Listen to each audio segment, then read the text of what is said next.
Bonjour à toutes et à tous, nous sommes à Saint-Benoît-sur-Vanne et une fois de plus devant un vestige ferroviaire.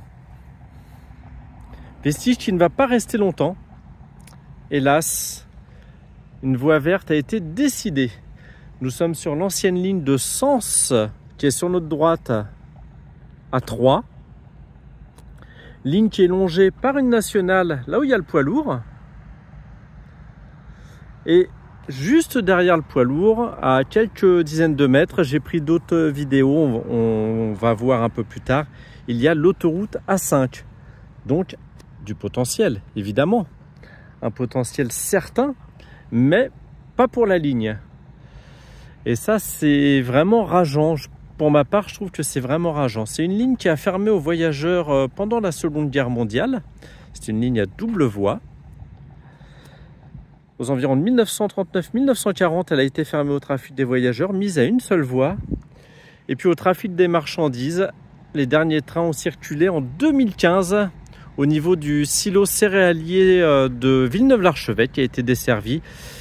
C'était le dernier et unique client qui utilisait cette ligne.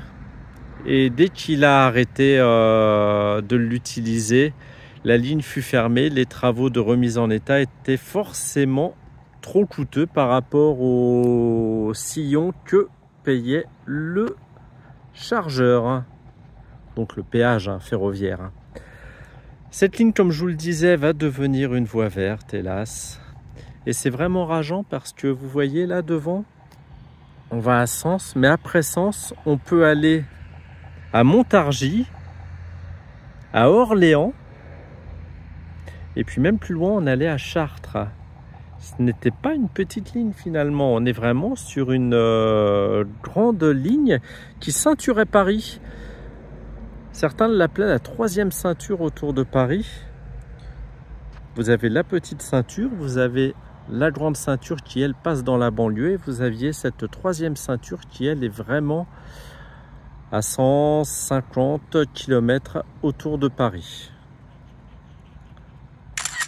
Comme je vous l'énumérais, on a des très grandes villes qui ont été traversées par cette ligne, mais on n'a pas su pérenniser cette ligne. Est-ce que les coûts étaient astronomiques déjà à l'époque pour remettre la ligne en état après la Seconde Guerre mondiale et financer aussi le matériel moteur, les trains, les locomotives, les autorails? Est-ce qu'on n'a pas plutôt privilégié la route?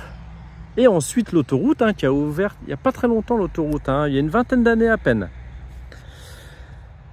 Plutôt que le rail, remettre la ligne en état de manière performante pour qu'elle soit pertinente face à la route. Et ça, c'est vraiment rageant, comme je vous le disais, parce que vous avez de nombreux navetteurs qui utilisent la ligne. Des gens qui habitent à Sens qui vont travailler à Troyes. Des gens qui habitent à Troyes qui vont travailler à Sens.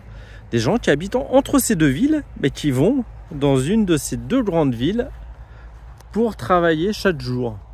Et puis, il ne faut pas se leurrer.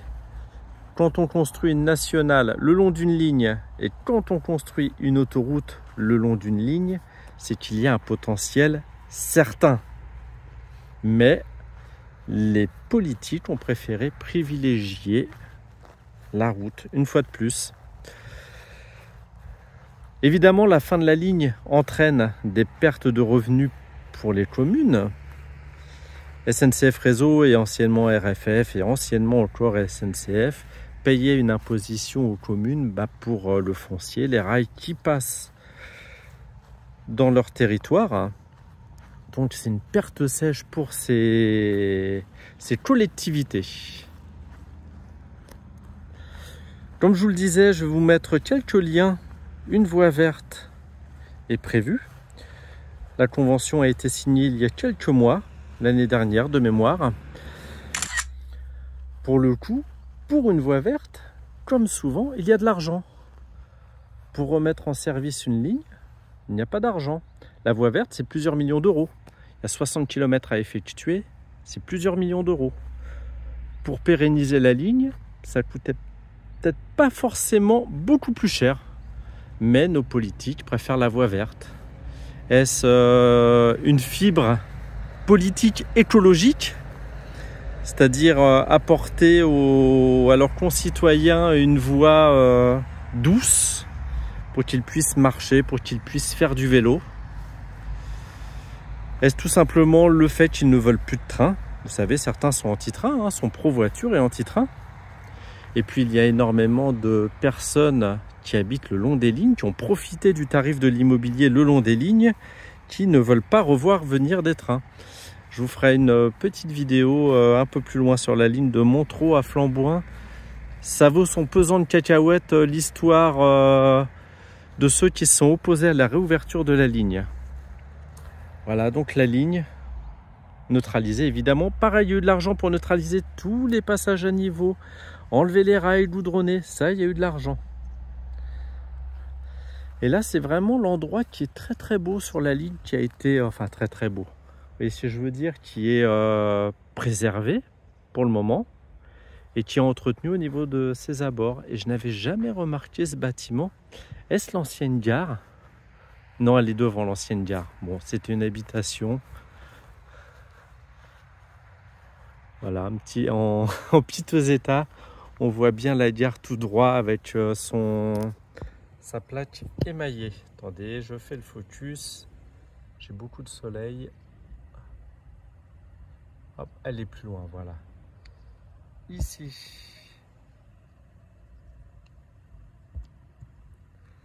Et ce qu'on peut remarquer, comme je vous le dis dans un autre passage, on est sur un territoire très céréalier. Bon, on le voit hein, juste devant, les champs céréaliers, devant, derrière. Des silos céréaliers le long de la ligne. On en a un peu plus devant à Estissac. On a juste un territoire Vivessia qui est juste devant à quelques centaines de mètres. Là, les entrepôts que vous voyez, c'est l'usine Bonduelle, pas n'importe quelle usine. Tout ça peut utiliser le rail, mais comme toujours, il faut une volonté politique. Et cette volonté, la France ne l'a pas. C'est bien dommage. Donc, tuer la ligne, c'est que le pont enjambant Lyon au niveau de Sens a été détruit pendant la Seconde Guerre mondiale et jamais reconstruit.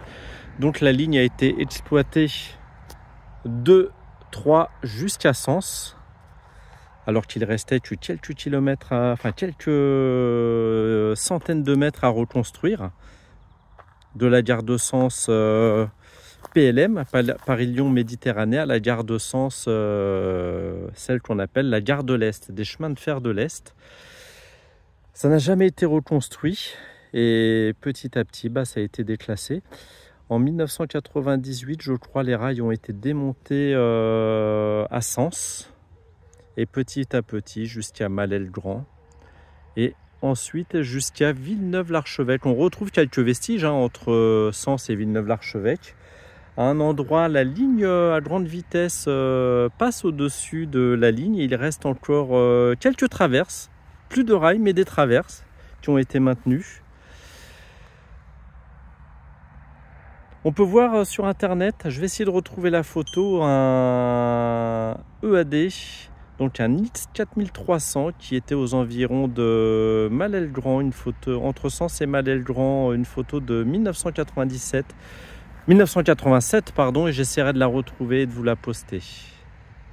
Voilà, j'espère que cette petite vidéo, triste vidéo, vous aura plu malgré tout. N'hésitez pas à commenter, comme je vous disais, je me nourris toujours de vos commentaires. Cette vidéo paraîtra dans longtemps pour moi, car nous sommes le 19 août 2024 et elle va sûrement paraître aux alentours de mars 2025. Commentez, partagez, puis appréciez et à bientôt pour une autre vidéo.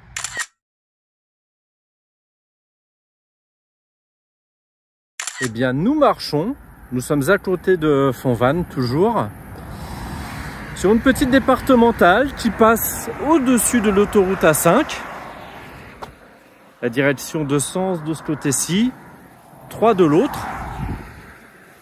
Devant nous, nous avons l'ancienne Nationale 60, donc rebaptisée départementale 660. On avance de quelques pas. Vous allez voir, c'est vraiment pas cocasse, mais c'est vraiment révoltant. Pas pour moi, ça me révolte. Et juste en dessous de nos pieds, l'ancienne ligne de sens A3. On ne voit pas trop les rails ici, on va traverser. Et vous voyez, là on les voit bien.